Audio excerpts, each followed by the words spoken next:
What's going on, party people? It's your man, Stephen Bardo, coming back at you with another edition of Bardo's Breakdown. I know in the newsletter I sent out that I was going to do Bardo's Breakdown yesterday. I actually had Purdue Fort Wayne at Michigan to start the season for us, the college basketball season. So I couldn't do the show yesterday. So I wanted to come on today and go live. I know it's a little bit earlier than normal, but I just want to get my thoughts and give some reaction to the Michigan victory over Purdue Fort Wayne. I was impressed with a number of different things, but let's get into it.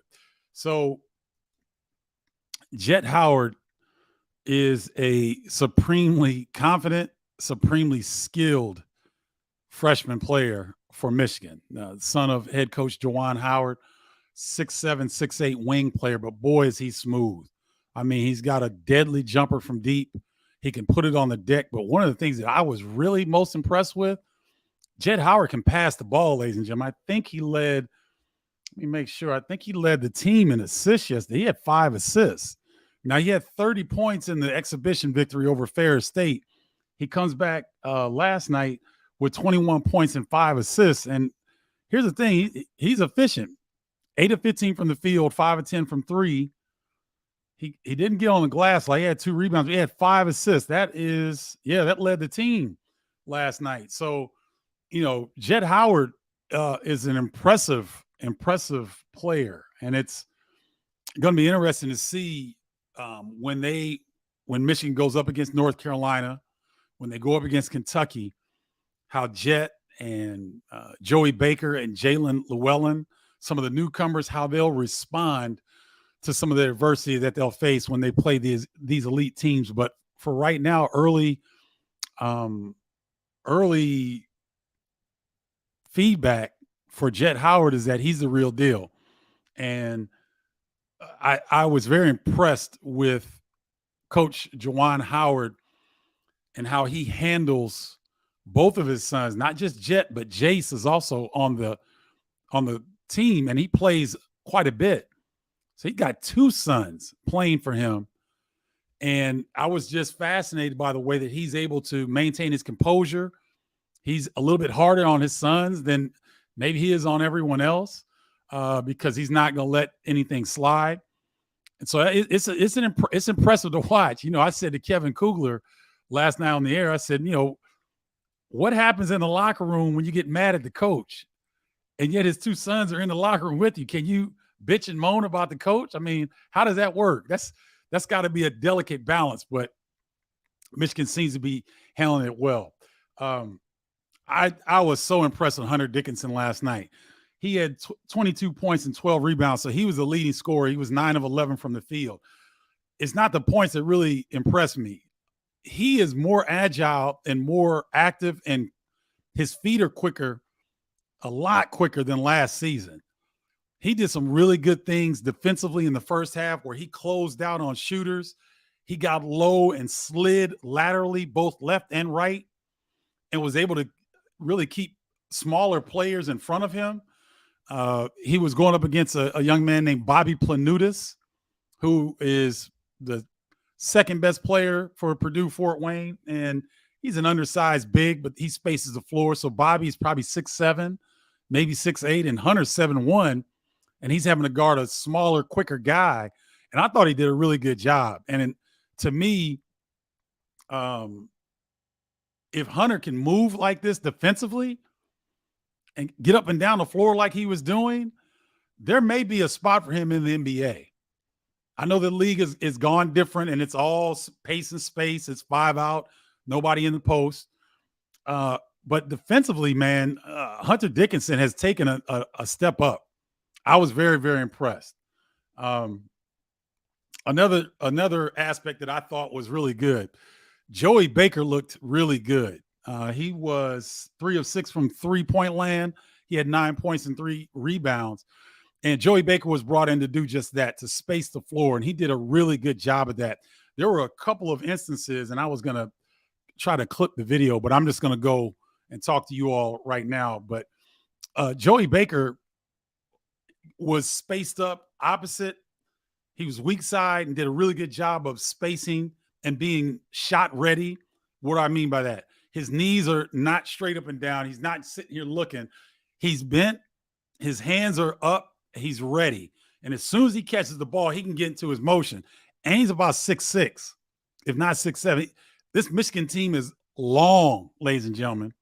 They are long. I mean, when Kevin and I were calling the game last night, there was a lineup of Jalen Llewellyn at the point, who's about 6'3", Jet Howard at one wing. I believe Joey Baker was it was Jalen Llewellyn, Kobe Buffkin, who looked pretty good. He didn't score as well as he did against Ferris State. He wasn't as efficient as Jet, but he looked good as well. But it was Jalen Llewellyn at 6'2", 6'3", Kobe Buffkin at 6'4", 6'5", Jet Howard at 6'7", and then it was Terrence Williams about 6'7", and then Hunter Dickinson up front. And they were sitting down and they were spreading their arms out, and there was nowhere to go for the Mastodons. That's the school name for Purdue Fort Wayne. There was nowhere to go. And the Mastodons are preseason favorites in the Horizon League. This is a quality team.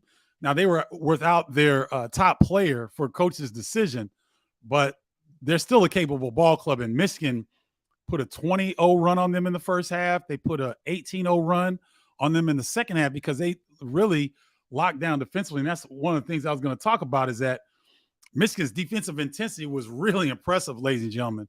I was shocked. Not shocked. I won't say shocked, but I was pleasantly surprised about their intensity of closing out on the shooters and even closing out under control. Hunter Dickinson came out one time, closed out on the shot. He sat down, meaning he squat down. He did not allow the shot. He sat down, moved his feet, and forced a pass. That's all you can ask from a big man. If they can deny a shooter a clean look and then sit down and not just get blown by on a blow by on a dribble because he doesn't have any balance, that wasn't the case last night. And in my post-game interview with Hunter, he said that was one thing that he and Juwan Howard worked really hard on in the offseason, is his ability to move his feet defensively, because Juwan understands exactly the reservations that NBA scouts and teams would have about Hunter.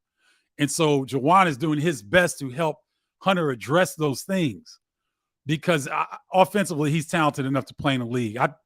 I have no doubt in my mind that Hunter Dickinson can become a consistent three-point shooter at the NBA level. He's got that kind of talent. I have no doubt in my mind about that. Offensively, he can pass. He hits the glass. Offensively, he's fine. The question with a lot of bigs right now in the NBA is, can you defend? And what I saw from Hunter, I was very, very impressed. Let me see who's joining me here. Wait a minute. Let me take this banner down. Let me come over here to the comments. And oh, wow, I'm getting spammed. I won't show you guys what I see. Kenneth Nelson Jr., what's going on, man? Thanks for joining. Good to see you on here. Plus his name is Jet. What a great name for an athlete. Yeah, it is kind of cool, isn't it? And he's got a motor. He's got a little bit of burst, but he's so smooth. Jet made some plays, ladies and gentlemen, where a lot of freshmen, they get predetermined in their mind when they're going to make a move and they can't adjust. They make a turnover or they force a bad shot. He got into the paint a couple times and he took a bounce and just flipped it right over to, he hit Kobe Buffkin for a three. He hit Joey Baker for a three. I believe he dimed up Hunter Dickinson for a dunk or a layup. I mean, he was really impressive, and he did a lot of these things. This was the play that I was like, okay, this young man really has some savvy about him. Jet caught the ball. He was left wing, but he was about 30 feet from the bucket. And he sat there and he saw that Hunter Dickinson's defender had gotten too high on the top side, and he just flipped it. Got it right over the defender, just laid right in Hunter's hands, and Hunter was able to get an and one opportunity. That type of recognition and instinct is hard to teach. That you could tell that Jet has been around the game all his life, because his instincts are beautiful to watch. And so I was very, very impressed with him. Um, James, good to see you, my man. Why didn't Jet get any PT last year? If he did, I don't. Oh no, James Jet is a freshman. His brother, Jace, was there the previous 2 seasons, I believe. So Jace is there. It's his junior year, but Jet is a freshman. So that's why you haven't heard of his name. Wow. I'm tripping. This first time somebody's really kind of came in with the silliness. Yeah, his brother Jet is a junior, actually. Point guard and small forward play makes me nervous. Your thoughts? I like Jalen Llewellyn. It's going to take him time to get adjusted to the system, as did Devontae Jones, who was a graduate assistant from Coastal Carolina last year, as did Mike Smith, who was a grad transfer from Columbia the year before that. So this is the 3rd consecutive year that Juwan Howard and his staff have gone out and gotten a grad transfer at the point guard position. Ironically, 2 of them are from the Ivy League. Jalen Llewellyn, the current point guard, is from the Ivy League. Here's the thing, Kenneth. It's going to take Jalen a while to get used to the system, the terminology, and all those things, but he's going to be fine. They've got a backup in Doug McDaniel who's going to be pretty good. I think he's going to be special. Now, he's smaller, but he can flip matchups because he's so fast. He's so good defensively, and he was a cornerback or quarterback in high school and football. So those guys that played high school football that are also college basketball players, they've got a serious advantage. And he's going to be really good. So I wouldn't worry about that. In small forward position, that would be Jet Howard. That would be Terrence Williams. That would be maybe Joey Baker could play there a little bit. No, Kobe Buffkin's more of a 2, but I wouldn't be so concerned with the old school positions, because now the game is a little bit different, where it's not uncommon now to see teams go with 2 point guards, on the floor at the same time. And so, you can have a hybrid forward, you can have a scoring forward, you can have a point forward. So I think that you're going to see Michigan's rotation be it's going to be interesting, because they've got a plethora of guys that can play the wing position and that are long. They don't have any short or smaller 2s, 3s, and 4. Well, Terrence Williams is kind of a smaller 4, but the 2s and 3s, the traditional 2 and 3 position for Michigan, they're fine. I wouldn't worry about it too much. It'll be interesting to see how they do with that. Hunter came back, and I think he's going to have a great season and impact his draft stock. Do you think Kobe regrets his decision or his salary and compared to what he made in NIL? Good questions, James. Here's the thing. Hunter Dickinson, think about it. He's a smart man, smart young man. Consider this. Hunter Dickinson puts his name in the draft, and he doesn't get drafted. He goes undrafted. Now, he would probably still make a roster, and he may get a 2-way contract. But that, I believe, 2-way contracts in the NBA, I want to say $150,000. I'm not exactly sure on that. But NIL money, he's going to make more than that at Michigan. And so consider this, James. Why would you leave if the tea leaves are pointing a certain way and saying, look, you're not going to get drafted, and there's some serious question marks about your ability, especially on the defensive end. And we see this all the time. Young players, Max Christie from Michigan State, yeah, he got drafted in the 2nd round. Yeah, he's on the Lakers roster, but was he ready? In my opinion, no. And so he's getting 2nd round money, which is comparable, or he might have gotten even more NIL money had he gone back to Michigan State. So Hunter comes back to Michigan. He's making more money through NIL. He's in a system that he's comfortable. He's got a 15-year NBA vet that is his college coach that has given him everything that he needs to be able to fulfill his potential. It's a no-brainer. Do you think Kofi regrets his decision to enter the draft? No, there was nothing Kofi was going to be able to do at the college level, in my opinion, James, to increase his draft status in the NBA. He just doesn't have the skill set yet to play at that next level. Now, in Japan, where I played my last 4 years professionally, it's a league where you can get paid. So how will his salary in Japan compare to what he would have made NIL? I still think he would have made more NIL money. Kobe would. Illinois is one of the better programs in the country with NIL opportunities for their basketball players. So Kobe, I'd be surprised if his salary in Japan would match or exceed what he was getting from Illinois and NIL, because it's rumored that he was close to 7 figures, if not 7 figures, when he was at Illinois with NIL money. I know Japan pays well, but I don't know that they pay that well. And things may have changed because it's been a while since I've been over there. But, I don't think he has any regrets. Here's the thing. A lot of players, when you dedicate your life to the game, you want to play at the NBA level. But at some point, you have to make business decisions, and you have to get real with yourself. And am I an NBA player? You have to look yourself in the mirror, and you have to surround yourself with people who will tell you the truth.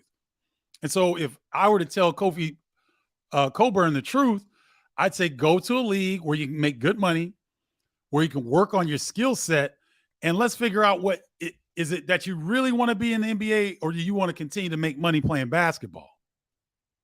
Because there's 55 countries around the world that pay players professionally to play basketball. There's some opportunity out there outside the NBA. So it's not NBA or bust. And I think that Kofi, for him, I think he made the right decision. Great questions, James. Thank you. And thanks for always supporting. I really appreciate your support. What's up, Thomas? Good to see you, my man. Hope you're doing well. Uh-oh. Oh, here we go. Oh, okay. Jamie says Kofi admits to regretting his decision. I don't know why. If he comes back to Illinois, what more is he going to do in Brad Underwood's system? See, you got to understand something, ladies and gentlemen. We look at Ayo Dosunmu and his progression through Illinois' program under Brad Underwood. It's different for bigs. The game has changed. And do you see a Kofi Coburn in the NBA right now? Maybe Andre Drummond, maybe. But Andre Drummond is a skilled big. Andre Drummond will get you 20 rebounds, like getting out of bed in the morning. So, and Kofi is nowhere near as athletic as Andre Drummond. Drummond can score. He's a playmaker in picking in ball screen action, pick and pop action. Andre Drummond and he's a vet. Kofi doesn't possess those skill sets. So I appreciate that you, Jamie. Thank you for sharing this and sharing this information with us. I appreciate it, and I appreciate your support. I would, if I were talking to Kofi, it's like, listen, man, this is a business too now. It's not just NBA or bust. You've dedicated your life to get yourself in position to feed your family playing basketball. It doesn't get much better than that. And so if it's at the NBA level, oh, great, you reached the pinnacle. But I played 10 years of pro ball, and I made pretty good money overseas. Not great money, but good enough to save and invest and get my life started. And so Kofi will make more than I would make overseas right now, just because of his stature and what he was able to do. And so I would, Jamie, if I were to talk to him, I'd say, listen, let's really assess your potential to make the NBA. How likely is it that you're going to see Kofi Coburn in the NBA? To me, I won't doubt the young man's work ethic, but he's really got to change up his game and add some skill sets that he did not present at Illinois. Thank you, Jamie. Thank you, Coach. Always good to hear from you, my man. I miss you. I hope that do you ever get out on the road, Coach? I'd love to see you. Love to connect. Maybe we could grab lunch sometime. Let me know. Kofi would have benefited greatly by staying another year. In what way, Thomas? What way would Kofi Coburn? I don't like. Here's the thing. Again, we have to look at these players in their particular situations. Everybody's different. Okay, so Kofi Coburn doesn't have a Jawan Howard as his college coach. So Hunter Dickinson does. So it's a different scenario. Does the Illinois coaching staff possess the skill set to develop a big to play in this NBA? I'm not sure there are many college programs that have that. Like, if you look at the bigs right now, a lot of them, I don't know. I don't know. Maybe we can agree to disagree, but I think that Kofi showed about as much as he could show with his skill set and the situation in Illinois. I think he maximized his opportunity. But I respect your opinion, Thomas. He also admits to not loving the school part of coming back. I mean, listen, and thank you, Jamie. Now, this is a good point. I'm going to elaborate on this a little bit. The reason people go to college is to better their job prospects. A lot of people think that that has to be tied to the classroom. I don't agree with that. That's why I don't call them student athletes anymore. I call college athletes, because they don't come to college to go to school. They come to college to play sports. If they came to college to go to school, they could have stayed in their local area and gone to the local university or local community college. They didn't have to have these programs pay for them to wine and dine them, to show them the merits of this school and why you should come. They're not coming to school. I mean, they're not coming for the academics. They're coming to prepare themselves to better their job prospects. That's it. Now, if you get an education along the way, that's great. And I know that stings people. I know when I say that, some people are like, ooh, that doesn't feel good. That rubs me the wrong way. That's okay. Because we have to really knock down some of these BS narratives that have been around college athletics far too long. And so, well, think about it like this. Let's take some of the best engineering programs in the country. Purdue has got an excellent engineering program. Illinois, Wisconsin have excellent engineering programs. So if you've got a whiz kid, somebody that's an outlier or a student that comes in as an engineering student and shows unusual intelligence or skill set in an area that is highly lucrative, you think that's engineering student? Okay, so let's say this. Let's say Jamie is a engineering student. She goes to Illinois. She finishes her first year in school, and she's a civil engineer. And I'm giving you this example because somebody I work with, his daughter is going through this very same process. Jamie is in the sciences or in engineering, where there are not a lot of women. So Jamie goes in her first year, does well in school, gets an internship in the summer, blows the internship out of the water, and this company offers her 6 figures to come and work for the company. Like, you don't even have to finish school. You can just come work for us. Would Jamie go back to school and incur more student loan debt? Or would she leave school and go make 6 figures? Go to class 3 more years, maybe get 6 figures of student loan debt, and then come out and get a 6-figure job, or go a freshman year, go do an internship and blow it out of the park, get offered 6 figures and be able to pay off that freshman year in 3 months of you starting the job. And then the rest is the money that you get to keep and invest. So I don't blame Kofi for not wanting to come back and be held accountable on the school part, because that's not why he came to Illinois, ladies and gentlemen. He didn't come to Illinois for the educational programs. He came to hoop. He came to play on one of the best platforms in the country, to get the exposure to play against quality competition every night, to better his pro prospects. School is a necessary evil for these athletes, ladies and gentlemen. It's not, the athletes that do well in both Hallelujah. God bless you and congratulations. Because that's very difficult to do. You see it sometimes, and those are exceptional athletes. They're exceptional young people. But Kofi didn't come to Illinois to go to school. He came to play basketball. All right. Uh-oh. I knew that. What's up, Michael Payne? How you doing, brother? I knew that would light it up. Boy, folks jumped in on that one. What's happening? Good to see you, Captain. He can come back to an injury affecting his career. Man, go get your money. Kofi needs to work on his post move, but go get his money. Okay. See, Captain brings up another point where Kendall Gill in our junior year, the Flying Illini season, when he broke his foot, when he rehabbed and came back and played over that summer, Kendall got a Lloyd's of London insurance contract for about $6 million. I can't remember what the premium was, but I think it was a one-time upfront premium. And this Lloyd's of London contract would pay him out in case he had a career-ending injury. Captain brings up a great point.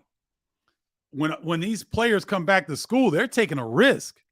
If they have the ability to go make money playing basketball, and yet they come back to college, yes, they can get NIL money, but they are also at risk. Because now once you expire your college eligibility and you have a career-ending injury, now you got to shift and do something else. But these players have been preparing all their lives for these opportunities, ladies and gentlemen. So I think that we need to start looking at it a little bit differently. Thank you, Captain. Good to see you, my man. Thanks for always supporting. Really appreciate you. Joe Stovall, tribe member, like Captain, like Jamie, watching the Illini last night, Kofi would have clogged up the lane in the half court and couldn't keep up on the defensive end. Illinois looks more athletic. Sincere Harris is going to be a problem. Now, Joe, here's a funny thing. I've been to Illinois' practices in the preseason, and Sincere was a guy that's competitive. He gets after it. But he was kind of overshadowed by some of the other perimeter players at Illinois. But last night, I got to go back and I saw some highlights, but I got to go back and watch the whole game.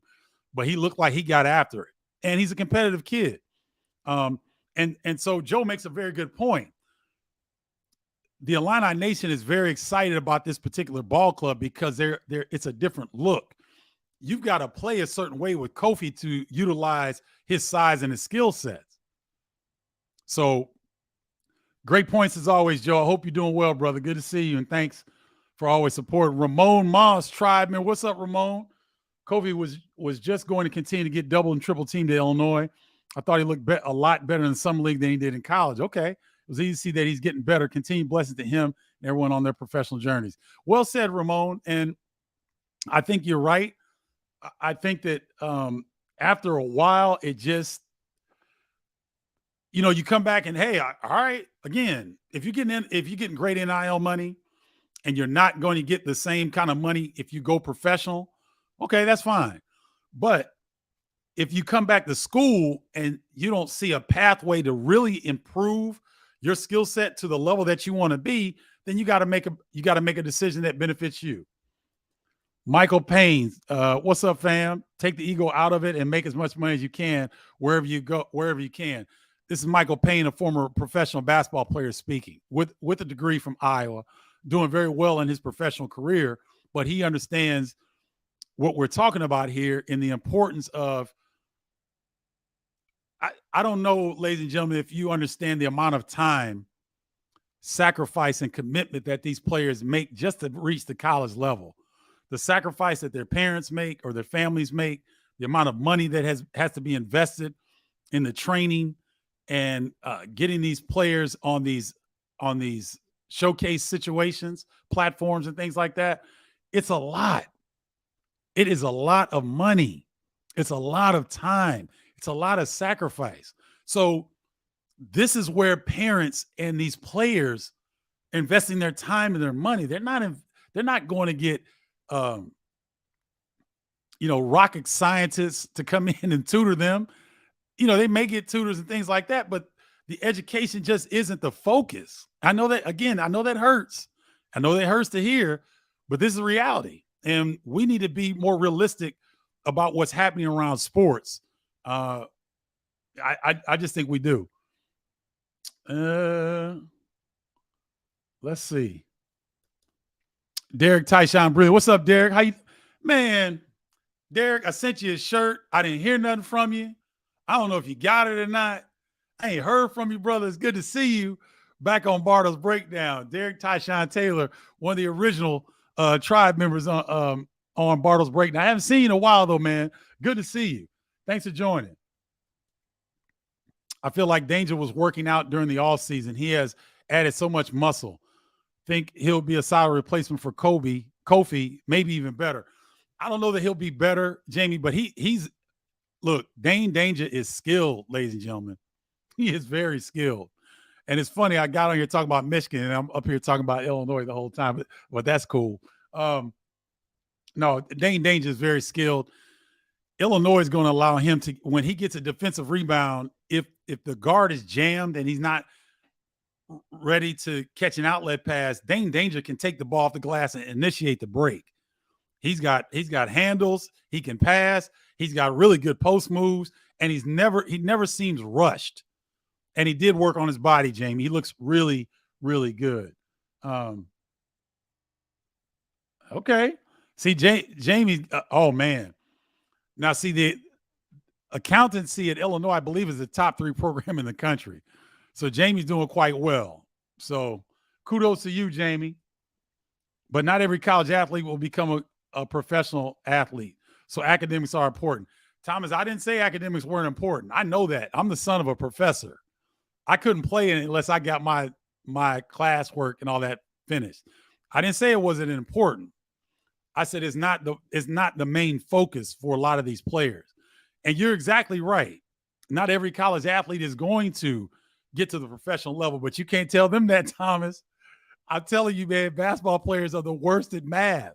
They don't understand how few opportunities exist at the NBA level. There's been less than 5,000 players to ever play in that 76-year-old league. Less than 5,000 in 76 years. There's more than 5,000 Division I players. If I'm not mistaken, 350 times, not quite. There's probably about 4,000. I think there's about 4,000 Division I college basketball players every year. There's 354 teams. Multiply that by 10 or 15, you got your number. So you're talking around 4,000. But there's 4,000 every year at that level, and there's only been less than 5,000 to ever play in the NBA for 76 years. So they're all bad at math. But you're right. I will not discount that point. Very, very good point. Anastasia Walker put executive director on her line. What's up, girl? Your analogy almost hits the nail on the head. Expect Jamie would get an ACL tear as an engineer, but get that. What's up, Anastasia? I know that's right. What's up, Dale Terry? Boy, your Michigan Wolverines looked good last night. I mean, that was a really good team that they took apart, and they looked connected and defend. I'm telling you, they scored well, and Jet Howard looked great offensively, and Joey Baker shot the 3, and Hunter Dickinson was his dominant self. But ladies and gentlemen, Michigan looked really locked in on the defensive end. They were flying around the floor. So I would be pleased if I'm a Michigan fan, because you've got a lot of new moving parts, but they seem to be gelling quite well.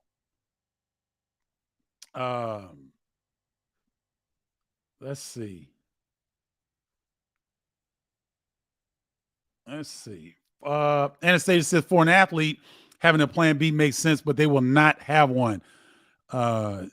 Jamie will not get an ACL tear as an engineer. I say get the bag if you can, but be smart. There's no doubt about it.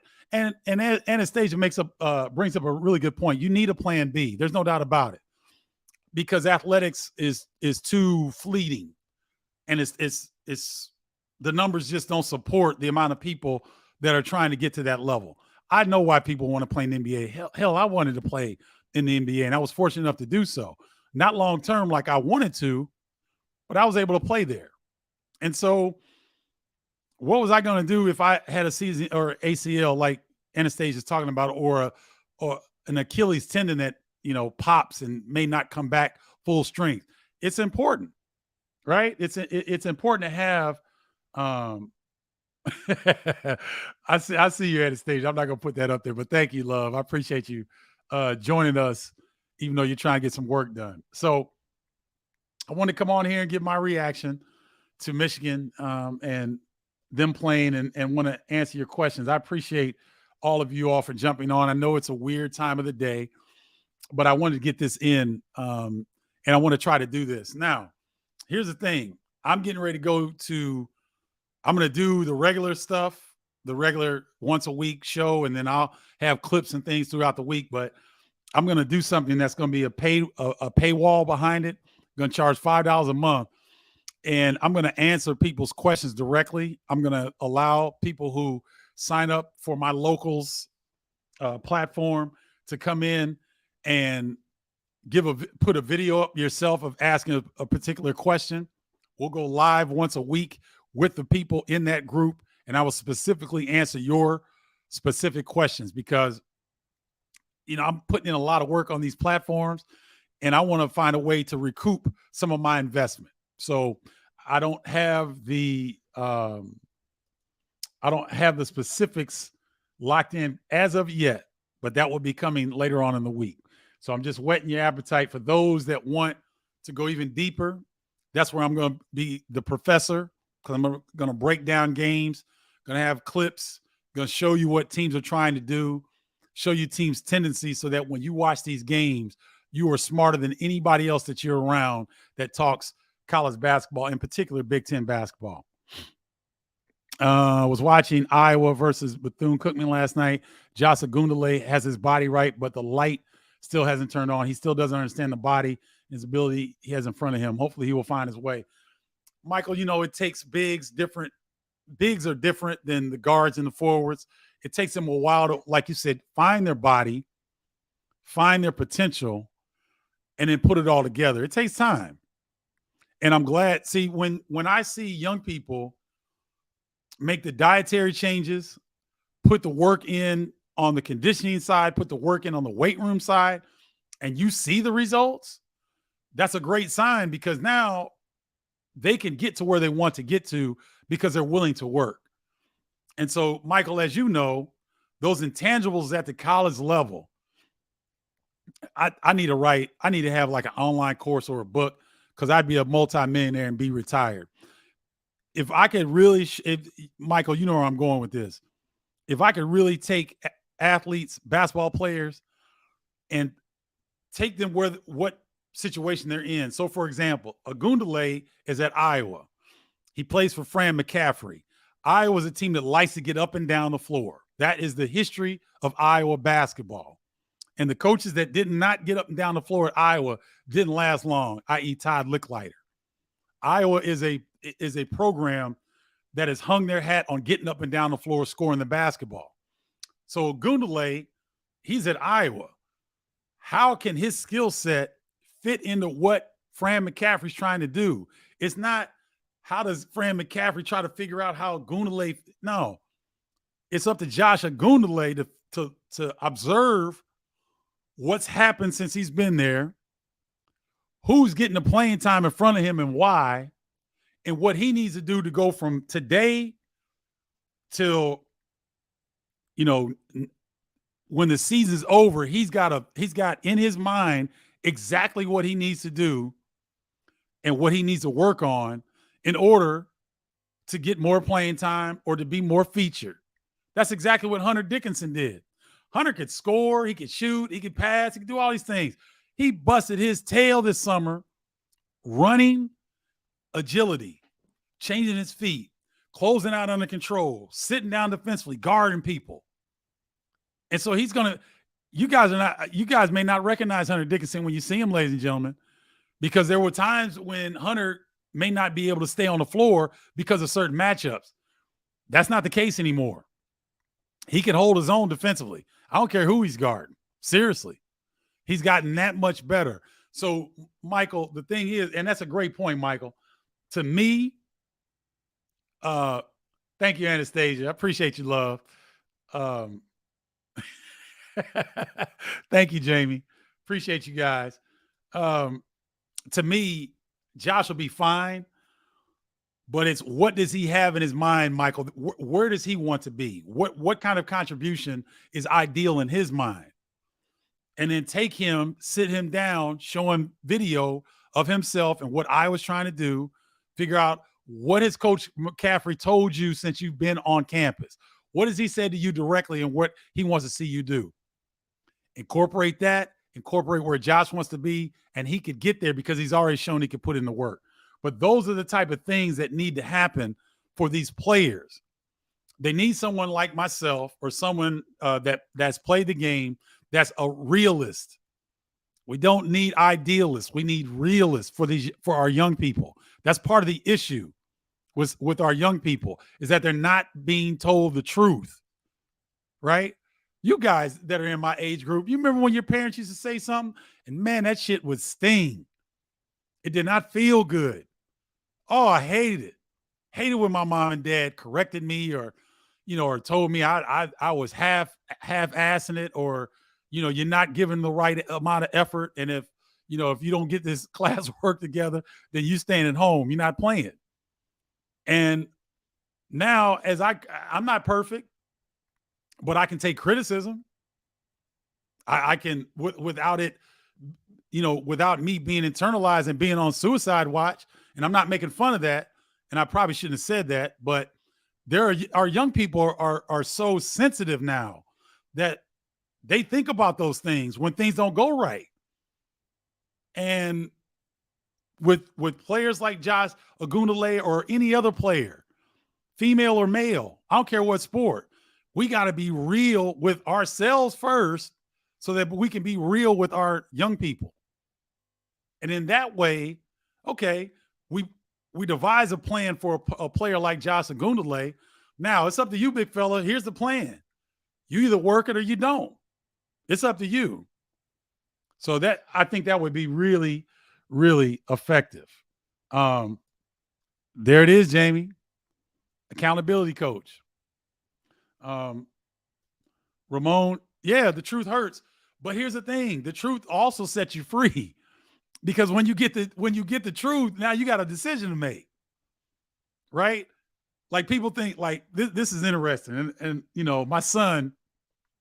my oldest son played basketball in high school. And I was sharing something with my family members about Stephen Paul at practice. And this is not to pick on Stephen Paul, but it was an example. They were running sprints and everybody was tired. And so the coach was on one side of the floor. They were running 17s. The coach was on one side of the floor. Stephen Paul happened to be on the opposite side of the floor. He didn't touch the line a couple times. I saw it. And he made the time, but he cheated himself. So I said, Stephen Paul, if you're going to cheat yourself, you need to quit. Because you're not only cheating yourself, you're cheating your teammates. And so Stephen Paul had a decision to make. If I continue to play basketball, my dad is around, he's gonna see these shortcuts. He's gonna call me out on it. So he had a decision to make. So he kept playing basketball, but he wasn't cutting corners after that. And if you don't make the time, then you got to accept the punishment. That's what growing up is. And is it punishment, ladies and gentlemen? You got to run more sprints when you're tired. I mean, I shouldn't say punishment. You have to deal with the consequences. So. How can we tell the truth when everyone gets a participation trophy? And it's, y'all, if this is your first time tuning into Bardo's Breakdown, I've got consistent members called the Tribe that come on here and break it down. They help me, right? That's why I love doing this, because my tribe is so knowledgeable and they don't sugarcoat anything. Anastasia brings up a great point. We didn't grow up with participation trophies. We didn't grow up with helmets, riding skateboards and bikes. We didn't do any of that. We didn't have rubberized playgrounds. Think about that. You guys know we had like the monkey bars and the jungle gyms, and it was straight rocks and concrete. There might be broken glass underneath us and stuff, but we didn't die. We were okay, right? So it's a different era. And to me, one of the things I'm passionate about is young people's development in two areas in particular, as basketball players and as sportscasters. I finished my online course. You guys will be seeing me start to advertise it, where it's an online course to help young people, aspiring sportscasters, get into the sportscasting industry without college tuition or going into student loan debt. Those areas I'm always been passionate about the development of young people. And so I'm a little bit abrasive to young people because I come at them straight, no chaser. And you may not like it, but at some point you figured out, oh, this must be Uncle Smoothie. This must be my man, Philly's finest, Uncle Smoothie. What's up, baby? Bardo, give Game Jewels knowledge. Thank you, Dale. Appreciate you. So, yep, I'm off my soapbox. I just want to come on and really break down my post-game thoughts about Michigan last night. I was very, very impressed. And this Big Ten race is going to be very interesting because 15 of the top 20 scorers left. But the players that are coming in are very, very skilled and talented. And we're going to see, Jalen Hood-Schifino at Indiana, I think could be one and done. Jason Kidd, like 6'6", big point guard, big bodied guard, very confident, great passer, can score and loves to defend. Bryce Sensenbaugh from Ohio State, I believe, had 18 points last night.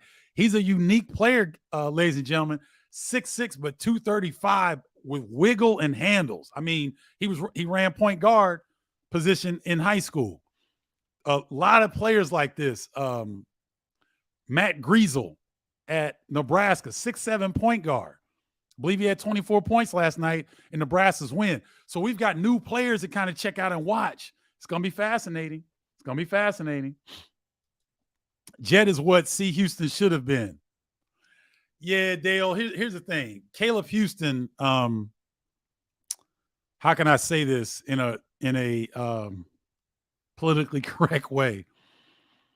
Caleb Houston wasn't the toughest kid, right? We often think that players that are labeled 5-star and are ranked very highly, we think that they have everything intact, when in fact, a lot of them don't, because they're still young. They're still in the developmental stage.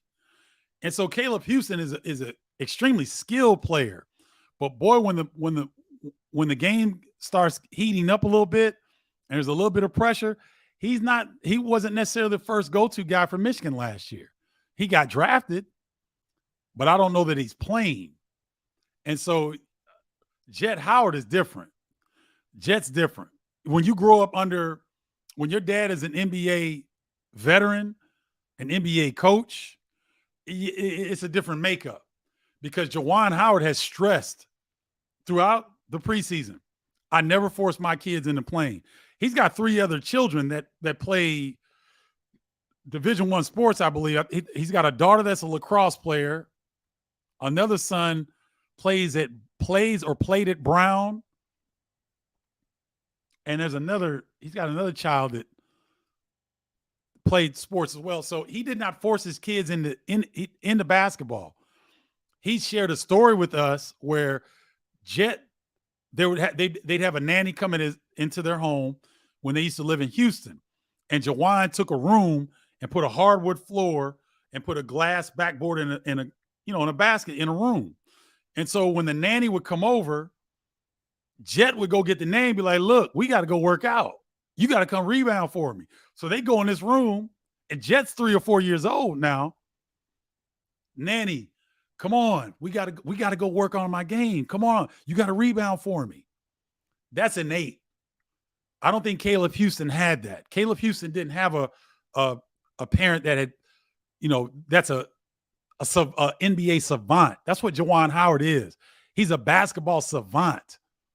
And when you're exposed to that kind of consistency, knowledge, success, it rubs off on your kids. And no knock on Caleb Houston, but he does not have what Jet has. Kel Grand. What's up, Kel? No. I said he's Jason Kidd-like. I didn't say Jason Kidd was 6'6". I said Jalen Hood-Schifino is 6'6". Jason Kidd's about 6'3", 6'4". Big point guard. Fast as all get out. Jalen Hood-Schifino is similar. You guys are going to really like him. There's a lot of players that you're going to like. Dawson Garcia, if you have not seen him yet for Minnesota, he had 23 last night. Minnesota barely beat Western Michigan by 1, but he's uber skilled at 6'10" lefty. I'm not even going to try to name off all the players that you guys are really going to enjoy watching, but there's a lot of good, fresh blood in the Big Ten this season. So thank you guys so much. I appreciate you coming on at this weird time and chiming in like you always do. I'm a fan of all of you guys. I'm so happy that the college basketball season is underway. Best time of the year.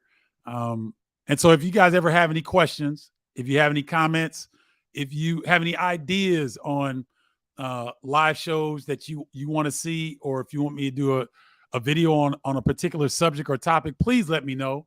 Send me an email, send me a message. If you want to join the email list that I send out once a week now during the season, you can do that as well. You can send me an email at steven.bardo@gmail.com. Hold on, let me put this. I can write this in right now and create this, but send me an email if email list. Send email to Steven, STEPHEN .BARDO@gmail.com. There you go. And there it is right there. So if you want to be on the email list, and like Dawn Green, she sent me, I sent out the weekly email. She sent me an email back saying, you know what, I missed. Did you have the show? I missed it. I was trying to catch it. So that's a direct line of communication as well if you all prefer email. So email me at steven.bardo@gmail.com if you want to be a part of the email list, okay? Or the newsletter. So thank you guys so much. Thank you for checking out Bardo's Breakdown. I was planning to go 10 minutes and I'm 52 minutes in. That's why I love all of you. Thank you again for taking your time and sharing a bit of your afternoon with me on Bardo's Breakdown. Until next time, I'll talk to you guys soon. Love you. Peace, y'all.